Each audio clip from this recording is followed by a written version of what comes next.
Yo, salut Mugiwara, c'est Chapeau de Page, j'espère que vous allez bien. On se retrouve aujourd'hui pour une petite vidéo théorie qui va traiter de Dragon Ball Super. Une fois n'est-il pas trop. Alors, on m'a soumis pas mal de commentaires lors de ma dernière vidéo théorie, ce qui était sur celle sur Naruto. On m'a beaucoup demandé Hunter x Hunter. Donc voilà, bon, faut que je me remette un petit peu dans le bain, comme je vous disais, comme je vous avais dit, voilà, dans la vidéo annonce sur Hunter x Hunter, Boruto et puis Yu-Gi-Oh! Idéalement, voilà, pour le top pour vous, ce que je vous conseille, voilà, pour bien vous remettre dans le bain, si vous êtes, si vous aviez lu voilà, tous les chapitres il y a un petit moment quand, quand ils étaient sortis et puis que vous voulez vous remettre dans le bain avant que le 350 sorte, voilà, je crois que ça arrive, arrive en avril. Donc recommencer au chapitre 319, voilà, c'est le début, si vous voulez, du préquel au gros arc qu'on nous a annoncé. Enfin voilà, c'est là où il se passe pas mal de choses, c'est juste après l'arc sur Meloé, voilà, pour pas trop rentrer dans les détails. De toute façon, ça va pas parler à ceux qui sont pas à jour dans Hunter x Hunter, mais ça va parler aux fans de Hunter x Hunter. Voilà, vous voyez à peu près les bails. Bref, donc pour Dragon Ball Super, comme je vous disais, on m'a soumis pas mal de propositions. Donc est-ce que tu penses que la team Champa va, non, la team Goku, je crois, la team Goku va perdre. Voilà, pas mal de propositions par rapport à ça. Et non, je vais plutôt vous faire une théorie globale. Alors attention, je préviens direct, ceux qui ont regardé ou les titres des chapitres, des épisodes qui ont fuité, voilà, par rapport à la suite, enfin qui sont annoncés souvent en avance. D'ailleurs, je trouve ça complètement aberrant qu'on nous spoil littéralement, nous balançant les titres des épisodes d'après, qu'on nous spoil en fait les résultats de certains combats, comme ça a pu être le cas précédemment avec Piccolo contre Frost, et du coup qu'on savait que Goku avait été éliminé. Enfin voilà, ça m'énerve. Et je vous préviens, d'ailleurs, je vous préviens d'emblée, si vous n'êtes pas à jour dans Dragon Ball Super, dans l'animé, si vous n'en êtes pas au moins à l'épisode 35, voilà, passez votre chemin, sinon je risque de vous spoiler certains éléments. Et puis d'ailleurs, ce sera l'occasion pour moi aussi d'un peu plus développer, de développer plusieurs aspects en fait déjà par rapport au tournoi et par rapport à la suite. D'ailleurs, je ne sais pas encore quel titre je mettrai à cette vidéo, mais voilà, là on va traiter, pour que ce soit bien clair pour moi, on va traiter de la fin du tournoi, voilà, de l'issue que je pense que ce tournoi aura. Encore une fois, même moi, j'ai pas regardé le titre des épisodes, donc voilà, j'ai vraiment zéro spoil garanti par rapport au titre des épisodes. Et puis donc par rapport à la suite, donc l'arc, le prochain arc, voilà, que je pense qui se profilera après donc à la fin de cet arc-là. Donc pour reprendre vite fait, donc par rapport à ma théorie, par rapport à Monaka que je vous avais un petit peu teasé dans ma dernière review de Dragon Ball Super, que j'avais totalement oublié de développer à la fin, mais au final c'est pas plus mal que ça, vu que je vais pouvoir la caser dans cette vidéo théorie, même si ce sera pas le cœur de cette vidéo, je tiens quand même à le préciser.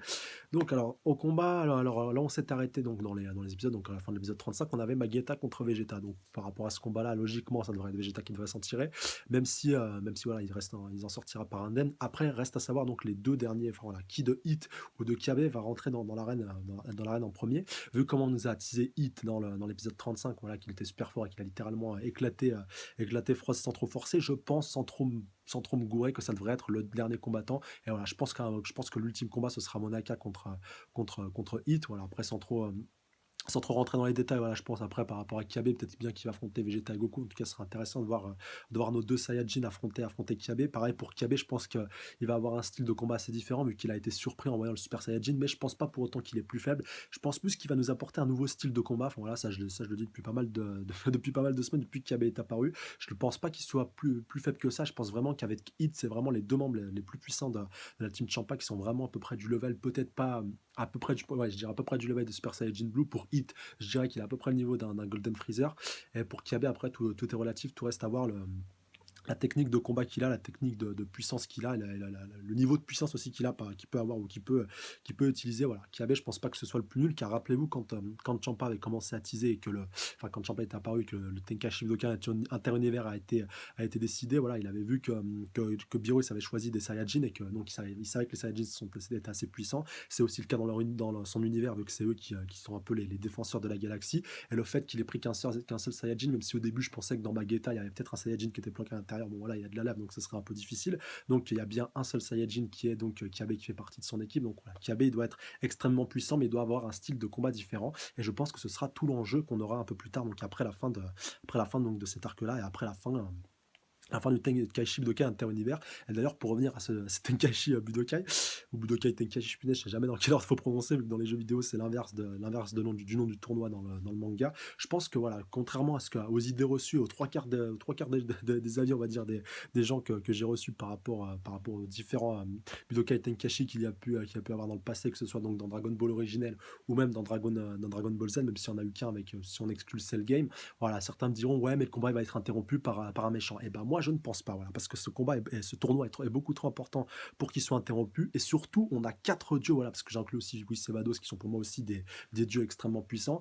Voilà, il y a ces 4 là qui sont présents, on va dire, même si un fauteur de troubles se ramène, ou même si Hit, voilà, certains disaient, certains disent, et certains diront, peut-être continueront de dire que ce sera Hit, l'antagoniste de ce tournoi, vu que c'est visiblement le membre le plus puissant de la team Champa. Même lui, voilà, malgré tout le respect que j'ai pour lui, et malgré la puissance qu'il nous a montré, le fait qu'on nous mentionne Hit le légendaire, voilà, même lui, je pense pas qu'il fasse le pro face à Champa, et que si un des 4, voilà, avec Beerus, Whis ou Vados, un des 4, voilà, décide de l'affronter, ou si ce dernier décide ce dernier décide, pardon, de foutre un petit peu le bordel, je pense que voilà, un des 4 suffira amplement à bloquer un peu ces réprimandes et puis ces recommandations. Et voilà, ils auront juste à le foutre de côté, un peu comme Frost. D'ailleurs, on a bien vu que Vados, si Hit n'était pas intervenu, ça aurait été Vados, et que voilà, il n'aurait pas pu faire grand chose au final. Donc voilà, je pense qu'on n'aura pas d'antagoniste spécial dans cet arc-là, à part peut-être Champa et Vados à la fin du tournoi. Si un des deux est amené à perdre, pourquoi pas. Moi, en tout cas, je continue de penser que c'est la team Goku qui devrait gagner ce tournoi. Donc je vais venir un petit peu après par rapport au combat final que j'imagine, donc entre Hit et Monaka, alors que ça se trouve, ce sera peut-être Goku contre Hit,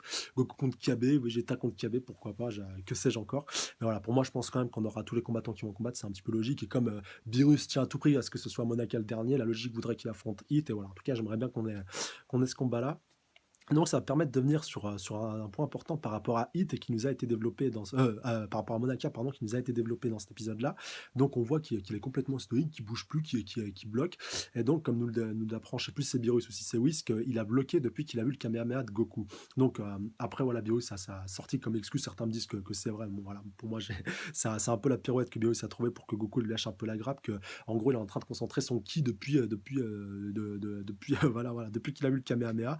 Donc c'est possible, voilà, je ferme pas tout à fait la porte, même si pour moi ça serait assez surprenant. Et je pense qu'en fait, il a bloqué sur le Kamehameha.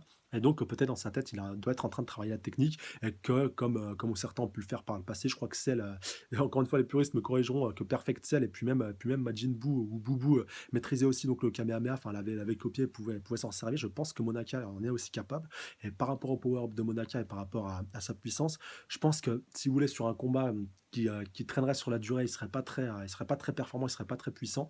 Mais je pense que Monaka, comme on voit le comportement qu'a Beerus et qu'ont Whis par rapport à lui, par rapport au fait qu'il n'est pas répliqué quand Goku lui a posé sa chiche quand il l'a rencontré sur la planète de Beerus, je pense que Monaka c'est un one shot man, voilà, ou un one punch man. Ouais, on peut aussi le qualifier comme ça, même si c'est pas tout à fait pareil avec one punch man, plutôt one shot man si je devais le surnommer. Je pense que Monaka, voilà, Beerus le garde pour la fin. Je pense qu'il affrontera qu'un seul combattant parce que son pouvoir, voilà, il doit avoir un pouvoir complètement cheaté qu'il peut utiliser qu'une seule fois, et, enfin peut-être plusieurs fois, mais que s'il s'en sert une fois, après tu perds un peu l'effet de surprise, du coup ça n'a plus vraiment d'intérêt.